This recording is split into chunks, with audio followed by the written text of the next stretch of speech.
여러분 안녕하십니까? NBS 투데이입니다. 수입 농축수산물에 대해 관세를 인하하는 할당 관세 규모가 올해 크게 늘었는데요. 이 같은 수입 확대 정책이 농가 자생력과 국내 식량 생산 기반을 약화시킬 수 있다는 지적이 나왔습니다. 국회 예산정책처는 최근 이 같은 내용이 담긴 보고서를 발표했는데요. 보고서는 채소 가격 안정 지원 사업 등을 활용해 생산자 중심의 자율적 수급 조절 체계를 강화해야 한다고 제언했습니다. 황수민 기자가 전해드립니다. 농축수산물 물가 대응을 명목으로 정부가 시행 중인 할당 관세 정책이 생산자의 자율적 수급 조절 능력을 저하시킬 수 있다는 분석이 나왔습니다. 국회 예산정책처는 최근 농축수산물 물가 동향 분석 보고서를 발간해 이같이 밝혔습니다. 통계청이 발표한 4월 소비자 물가 동향에 따르면 2, 3월 두 달 연속 3%대를 기록한 소비자 물가 상승률이 지난달 2.9%를 기록하며 안정세를 보이고 있습니다. 하지만 농축수산물 물가지수는 1년 전보다 10.6% 상승하는 등 불안한 상황을 이어가고 있습니다.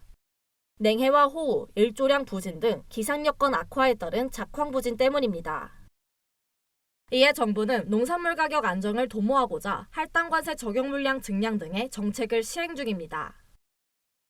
농축산물 할당 관세 적용 물량은 2020년 1,382만 톤 21개 품목에서 올해 3월 기준 1,824만 톤 50개 품목으로 매년 큰 폭으로 늘고 있습니다. 최근에도 정부는 배추, 포도 등 할당 관세 적용 대상을 늘리며 농산물 가격 안정을 위해 할당 관세로 대응을 지속한다는 방침을 내비쳤습니다. 하지만 보고서는 이 같은 대응은 임시 방편일 뿐이라고 지적했습니다. 보고서는 할당 관세 등 단기적 일시적 정책의 반복 시행은 생산자의 자율적 수급 조절 능력을 저하시킬 수 있어 신중한 접근이 필요하다고 강조했습니다. 예정처는 채소 가격 안정 지원과 자조금 사업 등의 성과를 제고해 생산자 중심의 자율적 수급 조절 체계를 구축할 것을 대안으로 제시했습니다. 채소 가격 안정 지원 사업은 생산자에게 일정 수준의 가격을 보장하는 동시에 출하 물량 조정, 저장 비축 등의 의무를 부여하는 민간 협력 수급 안정 사업입니다.